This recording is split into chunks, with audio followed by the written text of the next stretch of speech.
Go Chundria, Chundria, it's Chundria.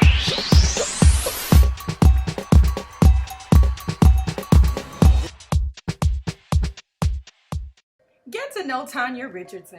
She's a former reality star on season 2 of The Real Housewives of Atlanta and the fabulous founder of Hey Lady, a thriving lifestyle brand for women over 40. All right, I am excited to have Tanya Richardson as my special guest on the Chundria show today. How are you, my dear? Welcome. I am very well, thank you. Thank you so much for having me. My pleasure. Well, let's talk about you. Let's dive on in. Tell me about your lifestyle brand, Hey Lady, and what products you offer. So, Hey Lady. Oh, It's a lifestyle brand curated for women over 40, like myself, who have a passion for fashion, a love for travel, and are business owners. We sell all different kinds of products. I have t-shirts, I have coffee mugs, I have sweatshirts, tank tops, journals, candles, hats, you name it. And we're just getting started. So that's what we offer so far. Fantastic. And so I looked at your website. You do have an array of products. Which one of your products is your favorite?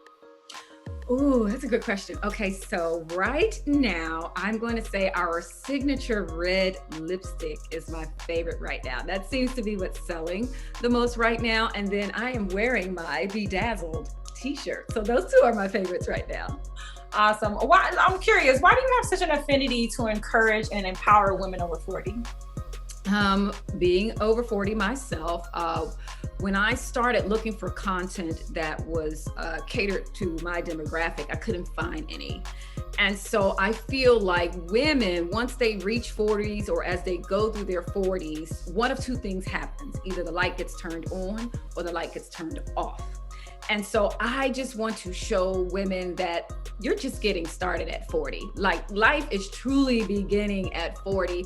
And I just want them to live their best lives, whatever that looks like for them. And that's really where the passion comes from. Just making sure that everybody gets out of their own way, takes out all of the fear and whatever it is that's blocking you from really, really living your best life. Did you find that women over 40, maybe that you came in contact with, felt like it was harder, or like what was that push? Were you hearing things? I mean, I guess what I'm trying to say is, did you create a solution for women over 40? I know this was personal for you. Like, I don't see enough programming or enough content for women for me, but did you ever hear of any other women who maybe shared those same feelings? So absolutely. So let me give you a little background. About 3 years ago, I started pinning on Pinterest, and I would pin fashion looks. I would pin my vacations. And then what started happening, I started to develop an audience to where I would have like 100,000 views a month on different things that I was pinning. And then after that, I started getting messages from women. And the messages would say, I have a party to go to this weekend. I have no idea what to wear. I'm kind of down in the dumps. I don't know what to do. I want to change my hair. I don't know what to do. Or they want to go on vacation. They're scared. So all of those things collectively is what kind of led me to this brand. And even friends that I have that are, in the same predicament, it's just, I think something happens at 40, and it's just whatever that age is, it's that middle age. And not only that, when you're watching television, most of the commercials that you see, they are either millennials or seniors. Mm-hmm. And so there's this huge demographic between 40 and 55 that's not being marketed to. And then when you do see a woman, typically in her 40s, she's a soccer mom. Nothing against soccer moms, been there, done that. Everybody's not a soccer mom. Right. But we're more than that. And I just wanted people to see that.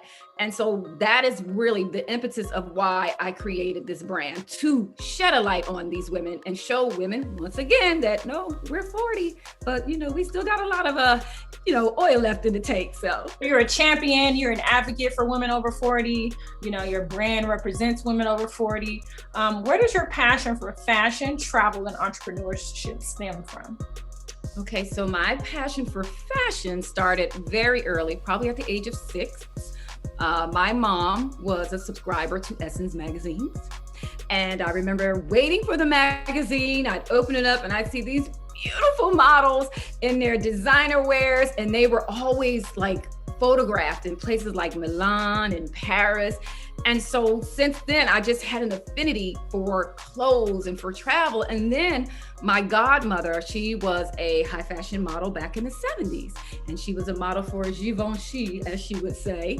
And so watching her was like watching her glide on air to me. You know, she was just amazing. And so that's really where all of my fashion and travel passion stemmed from. From mom in the Essence magazine, and from Godmommy, who was a world-class traveling model all over the world. What an example, my gosh. How have you cultivated those passions into your business? So again, a couple of things that I do.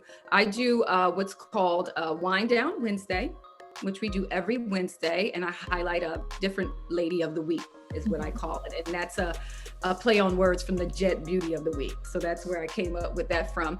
And so all of the women that come on, they all have one of those as a passion. They're either business owners, they're either into fashion, or they either love travel. And so we have a 30-minute conversation that we're able to talk about all three of those things.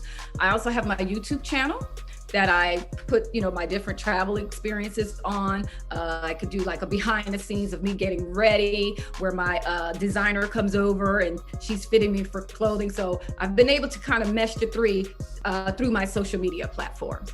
And now you host the show. It's an IG Live series, right?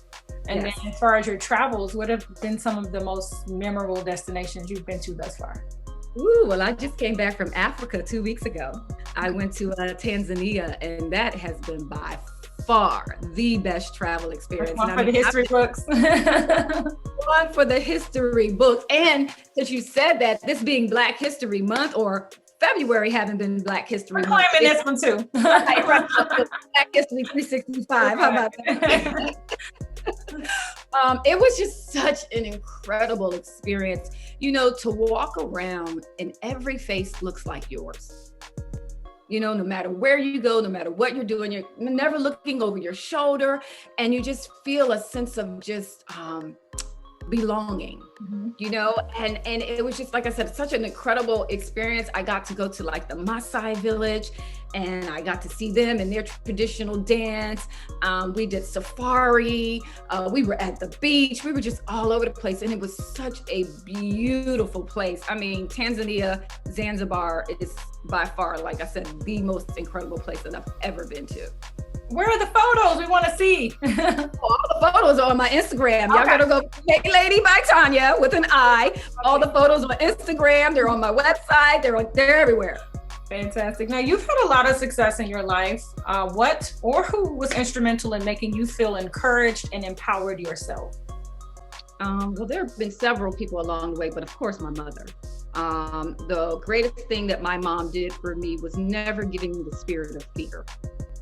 Anything that I've ever wanted to do, she said, go do it, and if it doesn't work out, you can always come back home. So I think that type of push and her being, like I said, my biggest cheerleader is what propelled me to live fearlessly.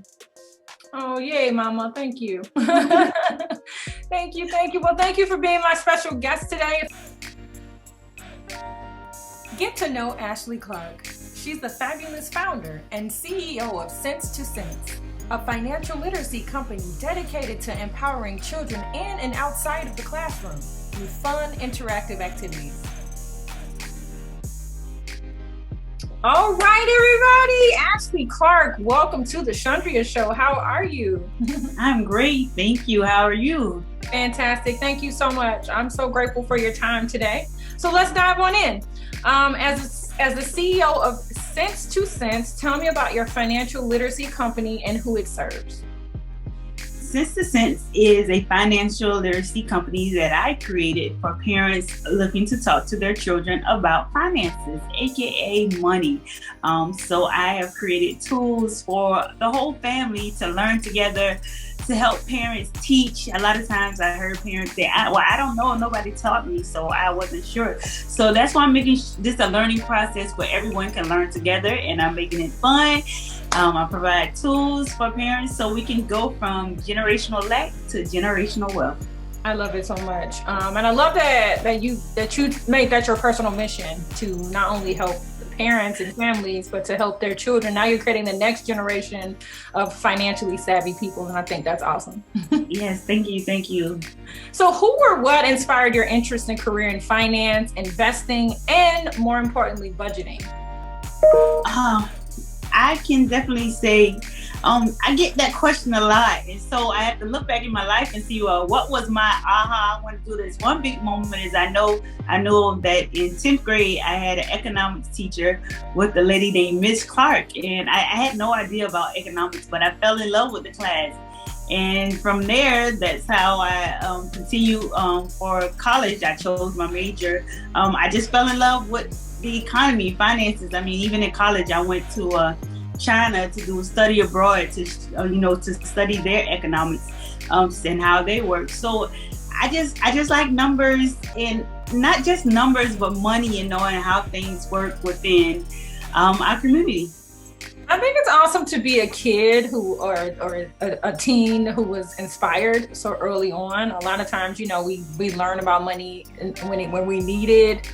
We learn about credit when we need it, so I think it's really enterprising of you as a young person to be, really interested early on. And you've had so many amazing experiences, which led to you teaching other people now. So I think that's awesome. I read that you focus on bridging the gap between where children learn in the classroom versus the information that they need as adults, which is so critical because like you said, you had an economics class. I mean, do we still offer those classes? Is that still like a traditional subject in school? Right. Nowadays where you don't know, you're 18, the credit card offers are coming in, right? It's your first job. I mean, there aren't a lot of people standing up to teach. So I think that I see the need for what you do. And I think that's incredible. In your opinion, should financial literacy be a part of traditional schools curriculum? In my opinion, I do believe it should be a part of traditional school curriculums. But if they don't teach it, guess what? I want us to teach ourselves.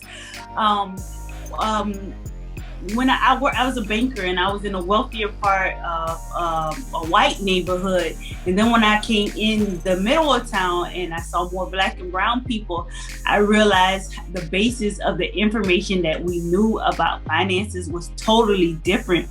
And I do think if that was taught in school, it will be, it'll give us the jump start on how we can learn, how our family, like everybody should know what's going to happen when they get a credit card. I feel like that's the lesson. Most people say they learn algebra, but never use it in their jobs. But financial literacy, budgeting, investing, saving, we use that every day in our lives.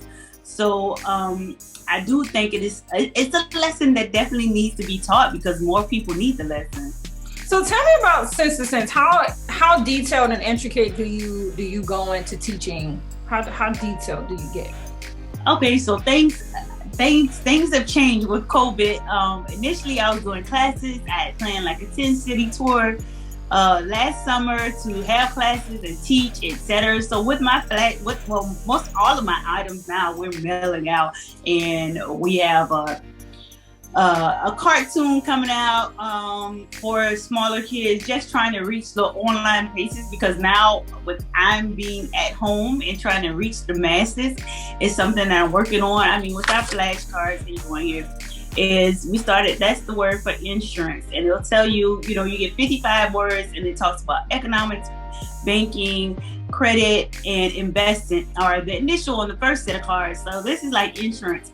Purchase protection to avoid financial loss. And we have a second set of flashcards that goes a little bit deeper, like, hey, this is life insurance. This is what home insurance, this is what auto insurance does. And of course, once we do that, then you have the board game, and all these terms, you're learning all these terms. And with the board game, I wanted children to see how it affects you in real life before it had to affect them in real life. So when they're thinking about, buying something, they're going to be like, oh, I remember I used to play this game. I need to look at my interest rate. I need to know what my credit is, just so it doesn't hit them like a ton of rocks. Because I know in college, like I said, when I college, my second day, they're like, oh, you want a free piece of pizza? Come apply for a credit card. And you're like, oh, you know what? I'm grown. My mama can't tell me anything. I'm going to do this, but I want children to know what they're looking at when they're making these large financial decisions. Makes me seem small now, but it can have a very big impact on their lives. So you're teaching about interest rates and things like that as well? Yes. Oh yeah, I have I'm looking around for it, but I have the stash money, flash money workbook. We talk about credit, we talk about interest, we talk about insurance, and it dives in a little bit deeper for both young adults and adults are learning from the book. And we just talk about certain topics. You just go into real life conversations, and we have examples where they can compare stuff, where they can see, well, what you choose this? Is this a need or a want? Just to make it real for us, before I want everybody, when I first started, when I came with the game, the Financial Jumpstart Academy is because we're not going to wait to the back end. I would like to be proactive versus retroactive with it. That's splendid. Get to know Diana Byfield. She's an amazing master life coach and the fabulous founder of Purpose Powerhouse and Sweating with Purpose. All right, everybody, I want to thank you so much for tuning in to another episode of the Chundria Show. Please welcome my special guest, Diana Byfield. How are you today? I am doing great and very well and alive, right? So I'm doing great. Thank you. Well, welcome. So let's dive on in. So as a purpose master life coach, I really like that, and founder of Sweating with Purpose, in what ways do you help people become the best versions of themselves? Okay. So with the life coach, we deal with the life piece. So we help people of the guidance of their life, giving them a clear vision of their place of where they can find their purpose and what is their purpose. And then it's also alongside with Sweating with Purpose, that's where we go ahead and give them the mind, body, and spirit. So we let them do some meditation, then we do some affirmations, then we get into the workout, and that's where you get Sweating with Purpose. So, everything has to connect together. You have to have that lifestyle. You have to have that mind, body, and spirit to come into one as an alignment in order to receive of knowing your purpose and who you are and your existence as well. I love that so much. And then who are your ideal clients? Okay, so my ideal clients are women, but you could be career driven, you could be in college, you could be a mom or a single person. That's really the clientele that I'm looking for with women, because we all go through stressful days, right? So you need something that's going to help you relieve some stress.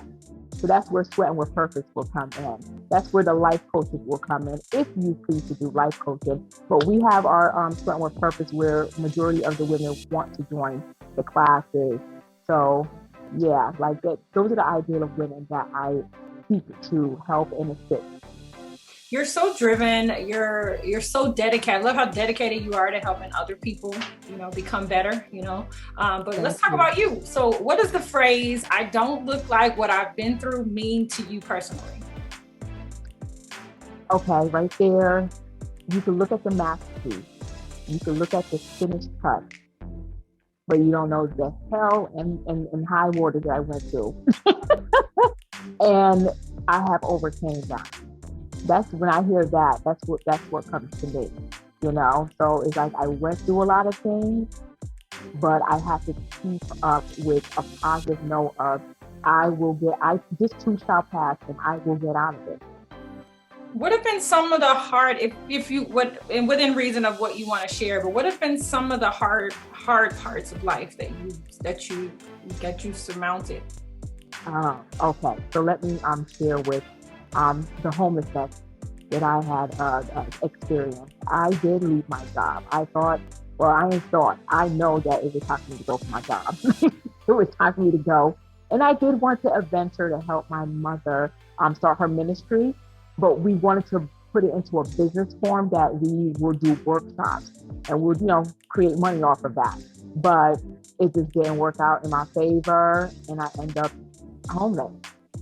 And when I was homeless and when I was in a shelter with my daughter at that, and I think she was at the age maybe around like 10 or between 10 and 11 years old, it was kind of hard. Like, all right, I thought that I did the right thing. I thought that I was going after my passion. But it turned out in my favor. I have to keep my faith up. I have to really say, like, this is gonna be like, this is just for a little bit. This is just for the time being. It will get better. And it did. If I didn't have that mindset, if I didn't have that looking forward to greater days coming, then I would have been messed up. I would have had like I would probably have been in deep depression. But because I stood in the Lord, I prayed and I had that faith saying, this has got to be something that's just going on right now. And I know this has got to be like a little trick, you know? But it got so good that after it was done, there was like 3 years prior to that, I was in a car accident. You know, my money came to me like that. The lawsuit was done. I had the money. I got my car. I ended up moving from one state to another state, but it was okay because it was more of a move to a new destiny, to a new beginning for me. You know, so I wanted to share that and give somebody hope out there, saying it's not the end of the road. It's just something. It's just a little hurdle, but you will pass through it. You will pass through. Just keep faith and be strong. Thank you for your transparency and your bravery and your courageousness, and also being an example of how to turn, you know, difficult circumstances into triumph. You touched on that it was your faith that got you through, but I was going to ask, what or who helped you overcome even that particular life challenge or any others? Who or what do you attribute to you overcoming it? So, because you seem like you just turned it on, like, okay, faith activated, gone. I'm homeless, but I won't always be, you know, and that's an amazing mindset to have. You know, who or what do you attribute to that? Definitely my mother is one. And God, well, I'm gonna say God first, right? But for those that even don't know the Lord, if they have a spiritual leader or someone that they see as a positive impact, a person that say, you know what, they had went through it.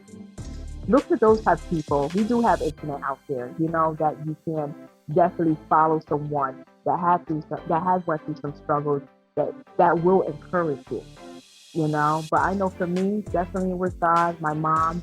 And if I have not found T.D. Jakes online, he was definitely a spiritual thought thinker for me. He some of the words that the teachings and the preaching had to give me a lot of light bulb, like, all right, you got to better yourself in this period. Thank God. So we want to thank God, we want to thank Mama, and we want to thank you, T.D. Jakes. Thank you, Pastor. No, so when creating a life that we love or a life that fulfills us, how do we discover our true purpose? How do we? Okay. So what I tell my clients, say it again, so sorry. Is it easier said than done? It's not easier said than done. It does take time. What I tell my clients is the first thing I will ask is, what do you think your talents are? What makes you happy, right? And then also, what makes you angry? What do you think that cringes you, that really, really gets to you? Because sometimes it could be something you also have went through in childhood or in your life. Mm-hmm. And that leads up to your purpose. You're at that time, of course, you're not going to know. But when you meet a life coach as me, Mwa, I can really, really surface that thing out of you and say, right there. You know, so for example, I had a girlfriend that I was, helping her out. And there were some things that she went through in her life, but at the same time, she was in TV.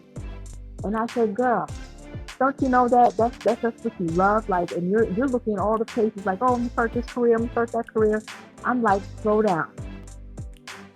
You love being a producer. Where you're going, that's your calling. And right now she's a coach for it. Now she's out there just helping out other young, I would say millenniums. She's helping out millenniums that want to be in the production of filming, and she can assist them with that. She never knew that she could take it to that. That's awesome. So like you said, tap into what you already love to do. Tap into what you enjoy doing, what you're passionate about doing. And sometimes even the things that you would do without even getting paid, you know, I feel like that's a great place to start. So that's actually really key. Tell me about speaking of purpose, tell me about your Facebook talk show, Elevating in Purpose, and what social experience you offer your followers. Okay. So Elevating in Purpose, love it. It actually came about last year as an idea, but that was like a gift that God was basically saying, like, you got the gift of you are the voice. You are the voice. I hear my friends always say, oh, Diana is the voice of reasoning. So I said, you know what? I can do this. I can do this. So Elevating in Purpose is not for women alone. I want it to be for female and male, because I can have a person that's a special guest that can speak about self-development. Someone that's speaking about more of finances, because when it comes down to elevating, it's about evolving. It's about growing. When it comes to purpose now there is a purpose that you want, of where you want to go. So you have to have steps in order to get there. But in order to get there, you have to learn something. For me, I wanted to get a house. Guess what? I had to learn how to get my finances right. I had to budget. I had to learn how to get my credit right. So these are the orders that we have to do in order to elevate where we're going. So if you know that you're really stepping into your purpose, you have to get things aligned, and that's what I'm giving to the audience and to the followers. If I may say, I also just opened up a page which is called Purpose Powerhouse LLC on YouTube.